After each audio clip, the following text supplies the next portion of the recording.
The best position group in college football remains the best position group in college football. The facts are the facts, folks. All of them were on the field after practice, but we only got to talk to a select few of them. Ohio State wide receivers taking full attention from the media this fine Tuesday night as the Buckeyes wrap up training camp. Lettermen Row wraps up training camp coverage with the 40-year vet Tim May, with Andy Backstrom. I'm Spencer Holbrook. Again, the Ohio State wide receivers out in full force today to talk to the media. Emeka Egbuka, Brian Hartline, Julian Fleming, Marvin Harrison Jr. But let's not bury the lead. We also talked to specialists, Andy, and that's going to be a huge part of this. No, I'm just kidding. We are going to talk a little specials at the end. Andy's our specialist. Tim, big takeaways from wide receivers coach Brian Hartline / offense coordinator Brian Hartline and his batch of wide receivers. Big takeaway. I think he has embraced this coordinator job. I think he is understanding more and more, not how difficult it is, but how demanding it is. At the same time, he is ushering the most talented single position group in the country in the Ohio State wide receivers. Has brought along 3 freshmen who have already got their black stripes off, maybe 4. Bryson Rogers? All 4. Bryson Rogers. But and then the way a coach like Brian Hartline, who doesn't believe in you until there's time to believe in you, and then he goes all in. He is all in on Carnell Tate, the freshman wide receiver. You could tell just by the way he talked about him. Carnell Tate is going to play early and often, it does appear, in this offense, despite all of the stars ahead of them. And that's my takeaway is just when you think you've seen a great group of receivers come through Ohio State, the other group is coming in almost like a tsunami. Wait till next year when Jeremiah Smith gets here. But that's a story for a different time. Andy, it'll be this time next year. Big takeaways from the wide receivers. I'm going to start with more Carnell Tate stuff because I felt like what Marvin Harrison Jr. said really stood out. He said that Carnell Tate is probably better than where he was at going into his sophomore year. Last year. Yes. So a reminder, Marvin Harrison Jr. was a Bolitnikoff finalist, probably should have won the award. And he's saying, yes, should have won the award. Yeah. And he's saying that Carnell Tate is probably better than where he was entering that season. So that's just a lot to say about where Carnell Tate is. And the other thing is that, the word that Brian Hartline said about Carnell Tate is maturity, and that carries a lot of weight in here. It's not just about what you're doing on the field, but off the field, and of course everything he's gone through in the last month and a half, losing his mother and persevering through that, I think, is certainly admirable. Takeaway-wise, I would say, Julian Fleming feels healthy, which is something that's hard to come by for him. He's had a lot of adversity here. He described his career at Ohio State as rocky. Came in as the #1 overall recruit in that class and has just had a lot of bumps and bruises. And last year he was talking about how both of his shoulders were hurt. That's why he missed spring. And I think Tim even asked, or someone asked him the question, it might have been Doug Levermees, was asking, how do you play football when you can't use your shoulders? How do you catch a ball when both your shoulders or one has popped out or maybe the other has? And he said you just find a way to make it happen. But now as a healthy wide receiver, you'd hope that he can stay healthy for the whole season. The way he nonchalantly talked about the screws in his shoulder. Yeah. He's literally held together in some respects by hardware. And I walked with him after he got done. I said, man, make sure those screws stay tight because he could have a hell of a year if he stays on the field. Yeah, Julian Fleming, I said this to a few people around here, he looks like he just served a 2-term presidency. Yeah. He's a veteran now. He's an old guy in that room. He's one of the oldest guys. Thank God for Xavier Johnson, or else Julian Fleming would be the oldest guy in that room, and that's crazy to think about considering it seems like yesterday he committed to Ohio State as the #1 wide receiver in the country. But that was my big takeaway is a healthy Julian Fleming. Listen, all of the hype can be on Carnell Tate, and that's fine. He's going to be an incredible player, and I think he's going to play a lot for Ohio State this season. But this chatter, and it's been some chatter, some rumblings of, well, what if Carnell Tate overtakes that job? If Julian Fleming is healthy, he's part of that top 3. And there's not many people who would debate that. If he's healthy, he's good enough to be in that top 3 with Emeka Egbuka and Marvin Harrison Jr. He says he's healthy, so I'm going to put the Carnell Tate over Julian Fleming thing officially to rest as we wrap up training camp here until I'm proven otherwise, because I think a healthy Julian Fleming is going to be a very dangerous option for this team, because if you take away Marvin Harrison Jr., you have to deal with Emeka Egbuka. You can try to take away both of them, But a healthy Julian Fleming makes it impossible to take away all three of them at once. Yeah, we saw what it meant for all three of them to be on the field against Georgia. And then we saw what it meant for not all three of them to be on the field against Georgia. This is a trio that could really light it up this year. But what's really interesting to me, headed toward that September 2nd opener at Indiana, is how many of these freshmen are going to play instead of maybe the guys in between them. There was no talk about Jaden Ballard today, at least in any conversation I was in on. I still think he's got a shot. But Carnell Tate is such, we're going to see him against Indiana. Brandon Ennis has been a quick study since he got here. As Brian Hartline said, you would like to have seen him be here earlier, but he wasn't. So it is what it is. Noah Rogers, they've put about 3 highlights of him up on their own website, catching ball. I'm just curious. Hold on. Wait a minute. I don't want to interrupt you, Tim. Yeah.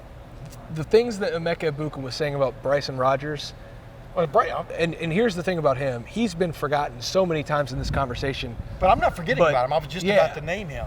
But can you play 3 plus 1 or 2 plus 4 unless the game gets out of hand? I mean, I'm really curious to see who has become that next guy off the bench when a guy hobbles off. He's not hurt, but hobbles off. Boom, you're in the game. That to me is going to be one of the more curious things to see over at Indiana. I didn't mean to interrupt you at all. I haven't forgotten about him at all. I'll segue into this. Like the things that Emeka Egbuka was saying about Bryson Rogers were fascinating. Emeka Egbuka gave some insight into the wide receiver room that I didn't know about. He said they have a Michael Thomas catch board there. Michael Thomas doesn't drop the football, so they chart, your receptions, your yards, your scores, but they also chart your drop rate and your targets. And I think Emeka said, and I'll have to watch back over the tape, that Bryson Rogers has caught 90% of his targets. Yeah. Caught 90% of his targets in training camp. I don't care if he's going against the last guy on the walk-on cornerback roster. That's insane. And so that kind of production shows you that even he, the guy who's been overlooked, not by us, but by so many people because of that big 3, the 5-star Noah Rogers, the high 4-star in Carnell Tate, the high 4-star in Brandon Ennis. Bryson Rogers gets forgotten so many times, but even he is raising his level to where you can't sleep on any of these 4 freshmen, which I think leads to the next discussion of how do you get them all on the field, but also who's not going to be on the field? Is it not going to be Keon Grace? Is it not going to be Jaden Ballard? Does this take away opportunities for a guy that you like Evan Pryor, who can catch the football, but if you've got the receiver depth like this, Brian Hartline and Ryan Day have some decisions to make on rotations in this room, Andy. We haven't even talked about Xavier Johnson, who they all love. Yeah. I mean, Brian Hartline clearly has, a lot of confidence in Xavier Johnson and likes that he's back in the wide receiver room. And he was the Block O recipient, and that was talked about once again today. And I think that's more than just an honorary thing. I think that he's going to play. The question is how much and when and how does he fit into that rotation? Is he number 4? Does it matter between 4, 5, 6? Are they all going to play the same? Because, Brian Hartline was asked how deep does this rotation run? Because he said 6 or 7 in spring. He didn't put a number on it today, but you get the feeling that's maybe even deeper now because you get the 4 freshmen. Brandon Ennis is here. But the 4 freshmen have fully been indoctrinated. Right. Black stripes are off. They've all made an impression clearly. And so now that number is probably closer to, 8, 9? And so they're going to play because some of these games are going to be out of hand. But in terms of meaningful snaps, and that's really what it mattered against Georgia, because when Marvin Harrison Jr. went out, then it's really, okay, you can have guys that are in and they can make an impact in the Big Ten blowout, but are they making an impact in a game like that? Let me make this, may sound profound. If Xavier Johnson had caught that slant on 2nd down when after C.J. Stroud scrambled or ran to the 31-yard line, the 3rd down before the missed field goal on 4th down, there would have been a good case for him to at least be in a strong running for MVP of that game based on everything he contributed in that game. That's the kind of player you've got in Xavier Johnson. Unfortunately, the catch wasn't made. The cornerback broke on it, and yada yada yada. But yeah, how can you talk about the wide receiver room without a guy that brought so much to the pail last year in sometimes emergency roles? Xavier Johnson, he catches a touchdown pass, the igniting touchdown pass against Notre Dame in the opener when Jackson Smith and Jigba goes out, and he steps up, and he stepped up all along. So it's really fun when we talk about the wide receivers that he's not in that discussion immediately, and there are reasons for that, obviously. But, yeah, you know what I mean? That's how deep this stupid room is. You talk about, getting into the discussion immediately, Tim. When I get into the wardrobe immediately, I look to my Bird Dogs shorts, I look to my Bird Dogs pants, my hat, a cap, as you might call it, in some parts of the country, the polo. All of that can be yours at birddogs.com/LR. If you use the promo code LR at checkout, you get this free hat with the polo, with the pants, the shorts. These shorts are some of my favorites now. They're a little blue. They show off a little bit of the thigh. I know everybody loves seeing that. Tim has the pants, the Bird Dogs pants that he plays golf in. I think you shot, 59 the other day, Tim? Course record over at Cider Country Club. And you got the free hat when you bought it. Well, you talking about the front nine or the back nine? Andy's got the joggers on. I'm telling you, fellas, moisture wicking, they fit like Lululemon, but better because they are better. That is because they are Bird Dogs. Go to birddogs.com/LR right now. Get this free hat with every purchase, or just use the promo code LR at checkout. You also get the free hat with any purchase. The shorts, the pants, the polos. I'm not wearing one, but the polos are awesome. I'm probably going to wear it next time we're in the Woody. The hat. You can get it all at birddogs.com/LR, or just use the promo code LR at checkout. Go to birddogs.com and get yours today. Back to wide receivers, fellas. They are absolutely elite, much like Bird Dogs are elite. The thing is, guys, both of you, I guess my next door neighbor in Texas, they had a great bird dog. That's why I I guess I'll go to Andy first on this one. Is Marvin Harrison Jr. boring? Like, okay, so like, oh no, we come in here tonight, and it's like, how do you? No, hear me out. How do you continue to write the same thing? And then I wonder, like, for video purposes, how do we continue to, and how do Ohio State fans continue to talk about and appreciate him when it's almost just like repetitive at this point? Like, he's so good, he's very good. What are you looking to improve on? Everything. How's the Monarch machine? It's good. How are you doing, Marvin? I'm good. You know what I'm trying to say. Like, he's not boring, but in a way, it's like, what's new here? Because he's just so good. Well, I mean, there's a couple things. One, if the quarterback battle were to go a certain way, and let's say like Kyle McCord was named starter, then we probably hear more talk about Kyle. We haven't really gotten all of that to talk about because he's, as any receiver would, supporting both of his guys at this point. High school buddy. But we did get to watch him catch passes again for like 20, 30 minutes. It is always fun, for me at least. It's entertaining to watch him do that. I think it's like poetry in motion, as the social accounts for Ohio State always say, and I agree with that. The other thing, though, I do think I took away from it was he was talking about yards after the catch, and he said that before this offseason, wants to get better in that department. Emeka Egbuka led the team pretty significantly in that category last year with 526. Now, how do you get better at yards after the catch? And Marvin Harrison Jr. was saying it's really just game experience. Right. You can't, you can make a guy miss in training camp or spring ball, but they're going to tag you and you're down. They're not really full contact at this point. So he said it's a mindset shift. And I thought that was really interesting because you're going into a certain play or a certain catch thinking, I got to make one guy at least miss. And that's something he's really emphasizing this time around. And so I think that's at least something I've taken away from him this offseason. Yeah, it might have been his favorite play if you really pinned him down. One of his favorite plays was that slant when they needed it at Penn State, where he caught the ball short of the sticks, runs through a tackle, and then gets the first down. I mean, he loved that play because of everything you just pointed out and what it means about you. You're a great catcher of the ball, but what do you do with it after you catch it? He broke through a tackle, almost ran through a kind of a double team kind of pinch there, and almost took off. But the bottom line was he delivered, and he wants more of that. And you're better off when.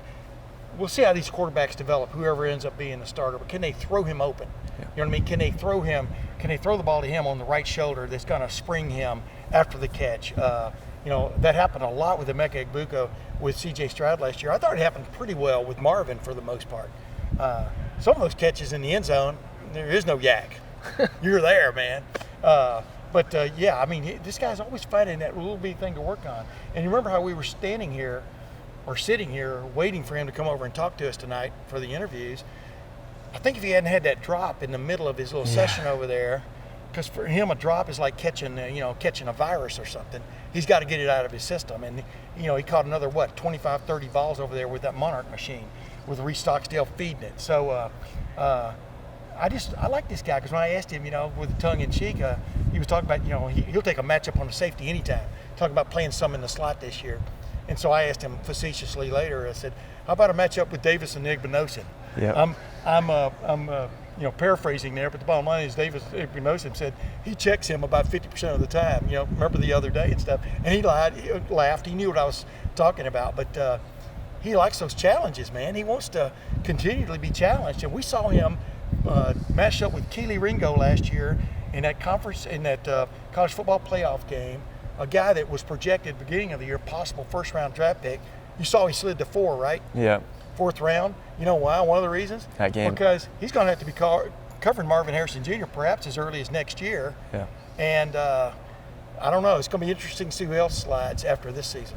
He also torched Kalen King, who's supposed to be the best corner in college football this year. Joey Porter Jr., DJ Turner, who's apparently going to start in the NFL. Will Johnson, who I've been told is among the top 20 players in college football. Yeah. Go down the, two NFL draft picks, one of them a first-round pick in Maryland. Didn't really do much for him. So, right on, as you like to say, right on down the line. Yeah. Nobody covered him. But here's the thing. The one thing I take away from Marvin Harrison Jr. and Emeka Egbuka and Julian Fleming and Brian Hartline and everybody in this building is how buttoned up they are about the damn quarterbacks. I just want to know who's going to play quarterback. And these receivers... They don't know yet, man. I know that. But these receivers were supposed to give us some insight tonight. Who do you like catching the ball from more? And instead, both guys, they're both competitive. They're both great. We're going to trust in Ryan Day to make that decision. I know you are, fellas. Come on. Give us something. Brian who he voted give for. us something. I asked Brian who he voted for in the straw poll, and he looked through me like I wasn't there. So, they're keeping it, even if they know they're keeping it close to the vest. He's the offensive coordinator. I think this is actually kind of intriguing. Yep. Because of what we talked about on my podcast is both these guys were can't-miss prospects coming out of high school. Are we really surprised that they're battling as hard as they are? And, occasionally making mistakes, but battling as hard as they are for the starting quarterback job at Ohio State, which has sent the starting quarterback to New York City how many times in the last 5 years? Exactly. Yeah. This is a coveted position in college football, and I think it's kind of cool that it's as close as it is. And the wide receivers, they don't. I don't think they really care, truthfully. Well, I think they trust. Marvin does. I think they trust both of them. But to Marvin's emphasis, you got to be good after the catch. C.J. Stroud often put it right where you need it to be. Maybe some of these receivers know they have to do a little bit more, just pure experience standpoint. The quarterbacks haven't played nearly as much, but I think this one. At this point, I feel like both quarterbacks are playing week 1. Yeah, let me ask him. I feel like that. You talked to Parker Fleming, the special teams coach. Now you tell who's going to be the starting kicker. That honestly could go into week 1 too. Because what was the last play that mattered for Ohio State last year against Georgia? The kicker matters. Yeah. Who do you think is going to be the starting kicker? At this point, it seems like it's back and forth as well, which no one's talking about. It's Jaden Fielding or Parker Lewis, and it seems like I asked, are you going to have a decision anytime soon? And there was no definitive date. It seems like it could go into this season. They're not thrilled about that idea, but it's apparently really close right now. And you got a new long snapper in there, John Furlman from Arizona State. That's some movement. The punter, you like to have Jesse Mirko back again, so that's good for them. But there is some changing going on in the specialist room there, and that flies under the radar for week 1. It probably won't really matter against Indiana, but it could matter against Michigan. It could matter against Georgia or some team like that in college football playoff if they make it. And so those are all things that I think we got to monitor as the season goes on. It mattered against Maryland. Lathan Ransom blocks a punt, sets up a Dallin Hayden touchdown. Buckeyes take the lead, I think I remember. If not, then they close the gap there on Maryland. It mattered against Michigan. You miss a call, and then you don't get a fake punt off, and you don't get to do that. It mattered against Georgia. You miss a field goal. You also, are getting ready to you run a fake punt. Kirby Smart calls a timeout. Special teams matter. So Parker Fleming's sitting out here talking to us about it, talking to you, John Furlman. We're not going to call anybody out, but that long snapper had a big to do in the Michigan game. That's something that happened, and so it's an important part of the game. Can I ask you a question, real quick? Should you be allowed to call a timeout with less than 2 seconds on the play clock? Because as you're calling your timeout, the play is going to happen. Guys are going to run into each other. You understand what I'm talking about jeopardy, etc. Should that be allowed? I think that's a topic for your podcast, Okay. Tim. I think it's a topic for this because, boy, was it important last year for this Ohio State football. I think it's the perfect topic for your podcast leading into the next season. Go watch the Tim May podcast. I'll ask Urban about it on Urban's Take. Hey, go watch Urban's Take because Urban Meyer, he knows a thing or two about football. I like to think we do too, the crew here at Lettermen Row. The 40-year vet Tim May, he's been doing it for 40 years, folks. Who else are you going to listen to on this? We got 46 years combined coverage here. If you don't want to listen to somebody 40 years of coverage doing it, then you can listen to Andy Backstrom, you can listen to me, and you can listen to Matt Parker on the recruiting side, who is covering at the moment over there on that bench Edric Houston, the 5-star defensive lineman committing to Ohio State. Larry Johnson, another defensive tackle in the mix to go with Justin Scott. The Buckeyes are beefing things up there. We're beefing things up at Lettermen Row. Go check out the Letterman Lounge, the message board. We're there all year long covering these Buckeyes.